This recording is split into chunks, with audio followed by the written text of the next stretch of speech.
सुखदेव बाबा कहते हैं राजा परीक्षित बताओ मैं तुम्हें कौन सी कथा सुनाऊं।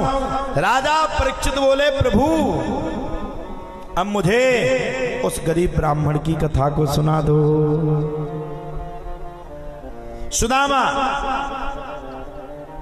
सुदामा जी महाराज की कथा को मुझे सुनाओ। कृष्णस्यासीद सखा कश्चित् ब्राह्मणो ब्रह्मविद् महा विरक्त इंद्रियार्थेषु प्रशांतात्मा प्रसीदता। भगवान श्री हरि कृष्ण के परम प्रिय मित्र जिनका नाम था सुदामा, देखी सुदामा की दीन दशा ओ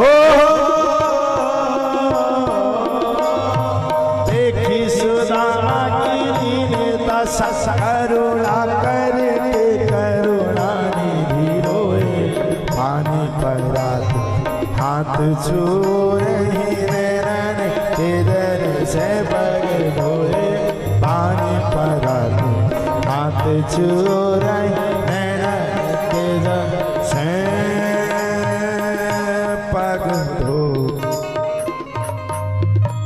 पानी परात को हाथ छुओ नहीं नैनन के जल से पग धोए देख सुदामा की दीन दशा करुणा करके करुणा निधि रोए। भगवान श्री हरि कृष्ण बड़े दुख में हो गए सुदामा की दीन दशा को देख करके। सुदामा अत्यंत गरीब ब्राह्मण थे। 4 दिनों तक सुदामा के घर पे चूल्हा नहीं जलता था, लेकिन सुदामा ने कभी भगवान से कुछ मांगा नहीं है। सुदामा ने भगवान के दरवाजे पर जाकर के बस एक ही बात भगवान से मांगी, मैं तेरी भक्ति करूं। इसके अलावा सुदामा ने कुछ नहीं मांगा।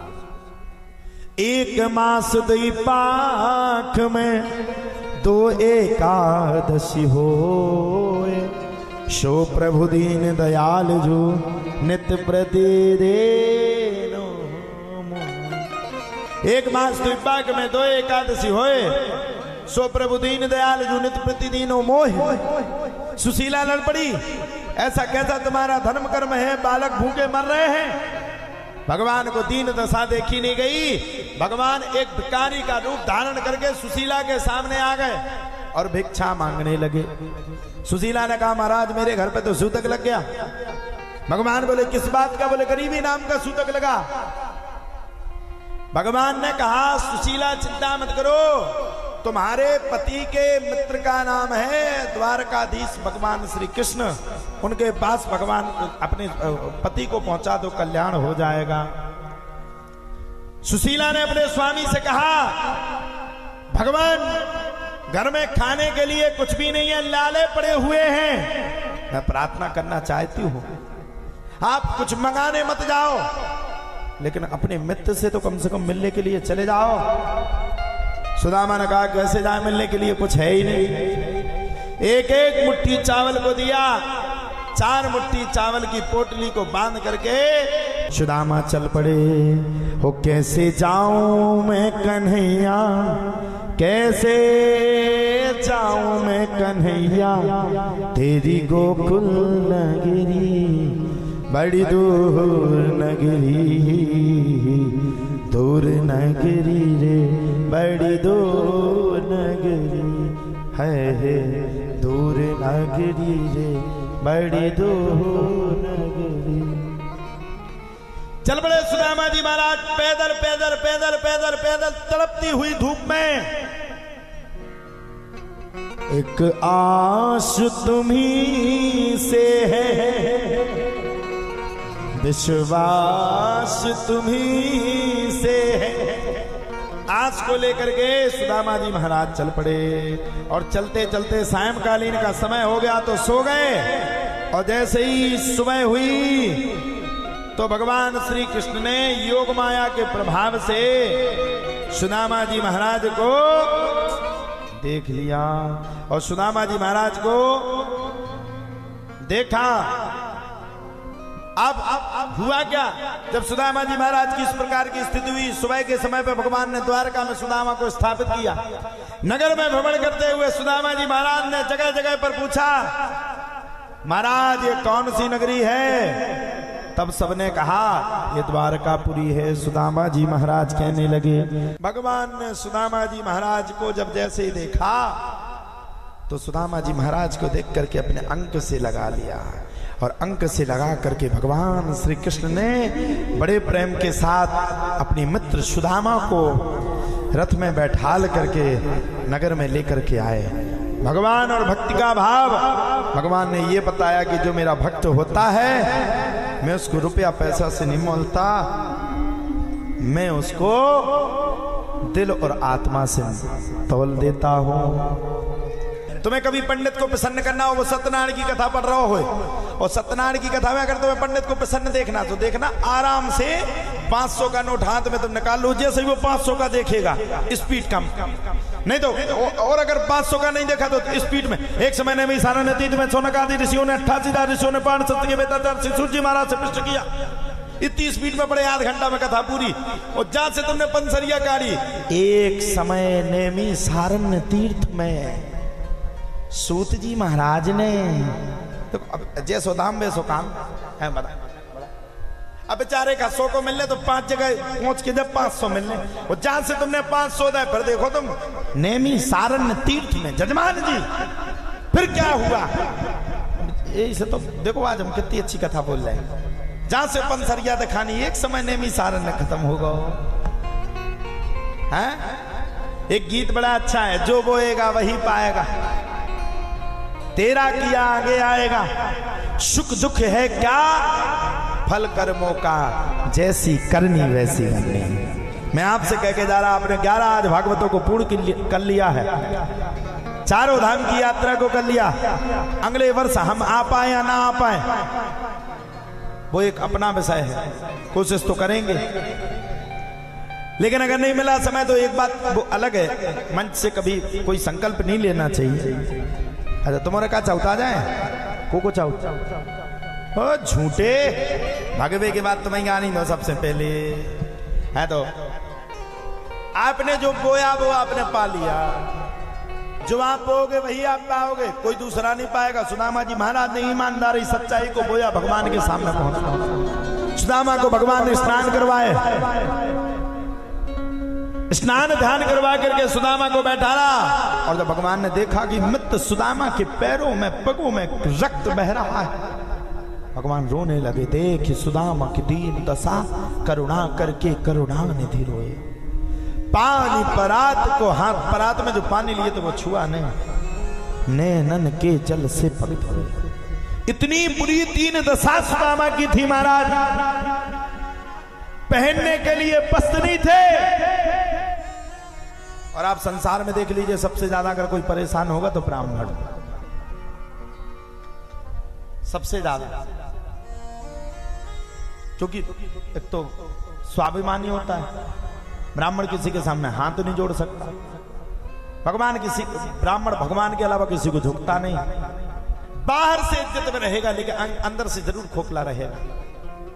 सुदामा जी महाराज को देख करके भगवान भी दीन दशा में आ गए। भगवान ने पूछा, मित्र भाभी ने मेरे लिए क्या संदेश भेजा है? सुदामा ने कहना शुरू कर दिया, 1 मास 2 पाख में 2 एकादशी होए। भगवान 2 पाख में 2 एकादशी होती, हमारे यहाँ तो रोज एकादशी मनती है। सो प्रभु दीन दयाल जू नित प्रतिदीन होए। भगवान मुझे ज्यादा नहीं चाहिए, लेकिन बच्चों को भोजन के लिए तो व्यवस्था हो जाए। भगवान ने कहा, कह देना भाभी से, होनी थी सो हो गई, अब ना ऐसी होए। और भाभी तेरे द्वार पे नित्य द्वादशी हो। कह देना भाभी से, आज से तेरे द्वार पर नित्य द्वादशी होगी। सुदामा जी महाराज पोटली को छुपा रहे थे। जब सुदामा जी महाराज पोटली को छुपा रहे थे, भगवान ने देखा, अरे क्या भेजा भाभी ने? अब इतने बड़े महल में 4 मुट्ठी चावल कानो तो खा, फिर उनने तो काल है। भगवान समझ गए ये देना तो चाहता है लेकिन इसका मत नहीं है। सुदामा जी महाराज से पूरी पोटली को छुपा लिया। 1 मुट्ठी चावल को पाया तो 1 लोग सुदामा को दान कर दिया। दूसरी मुट्ठी को पाया तो दूसरा लोक दान कर दिया, भगवान का रहने का घर था। तीसरा मुट्ठी पाने वाले थे, तुरंत लक्ष्मी जी ने हाथ पकड़ा, क्या कर रहे हो? घर तो रहने के लिए बचा रहने दो।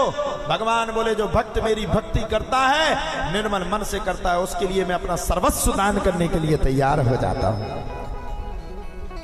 भगवान ने जियो की सिम से फोन लगाओ, विश्वकर्मा भगवान का। बोले कहां हो?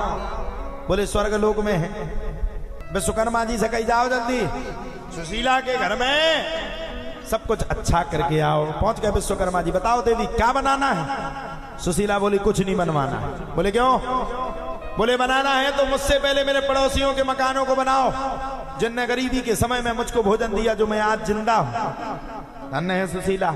और तुमोने होती तो तुमोने जाकर दी, पहले सबसे जेसीबी से पड़ोसियों के मकान गिराओ, फिर हमारे मकान बनाओ, यही से तुमोने दुखी हो।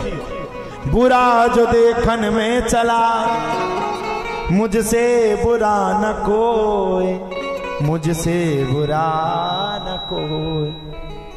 सुशीला ने कहा मेरे मकान बनने से पहले इन सब पड़ोसियों के मकान बनेंगे, तब मैं शांति के साथ बैठूंगी। सुशीला की इतनी बातों को सुना सुदामा जी महाराज चल पड़े, और चल करके सुदामा जी महाराज ने बड़े प्रेम के साथ राजमहल में बैठे थे। विश्वकर्मा भगवान ने वहीं से फोन लगाया, भगवान ये तो कह रहे सबके महल बना दो। जैसे हमारे भगवान ने कहा जाओ, भक्ति का अगर ऐसा भाव है तो भक्ति के भाव को जरूर पूर्ण करो। और भगवान की बातों को सुनकर के भगवान ने कहा विश्वकर्मा ऐसा महल बनाना कि मेरी द्वारका से भी अच्छा वो महल बन जावे, ऐसा महल बनाना। हाय हाय। जब इतनी बातों को सुना तब तो महाराज कहा जाता है विश्वकर्मा भगवान ने बड़ी सुंदर नगरी को उद्गमन किया, और वह द्वारका से भी सुंदरपुरी बन गई। सुदामा जी महाराज कुछ दिनों तक द्वारका में रहे, पैदल पैदल अपने घर की ओर विदा लेकर के चल पड़े। और जब जाकर के देखा तो महल ही महल थे। उनने सोचा कि मैं द्वारका में आ गया। पत्नी सुशीला सामने खड़ी थी, क्योंकि एक मुट्ठी चावल को लक्ष्मी जी ने पाया था और एक लोग सुशीला को दान किया था। सुशीला को राज यश वैभव लक्ष्मी का वरदान दिया था। सुशीला को देखा तो देवी कौन हो? बोले मैं आपकी धर्मपत्नी। समझ गए भगवान की माया, और जाकर के हाथ जोड़ करके भगवान से कहा जैसा मुझे दिया परमात्मा ऐसे ही सबको देना। लेकिन विपदा संतु नासस्वत तत्र तत्र जगत गुरु भवतो दर्शनम यस्यात् पुनर्भव दर्शनम। विपत्ति में भी आपको ना भूलूं। अंत तो गत्वा सुदामा जी महाराज ने भगवान की बड़ी भारी भक्ति को किया, और भक्ति को करने के बाद अंत तो गत्वा सुदामा जी महाराज भगवान के गोलोक को प्रस्थान कर गए। सच्चिदानंद भगवान की जय।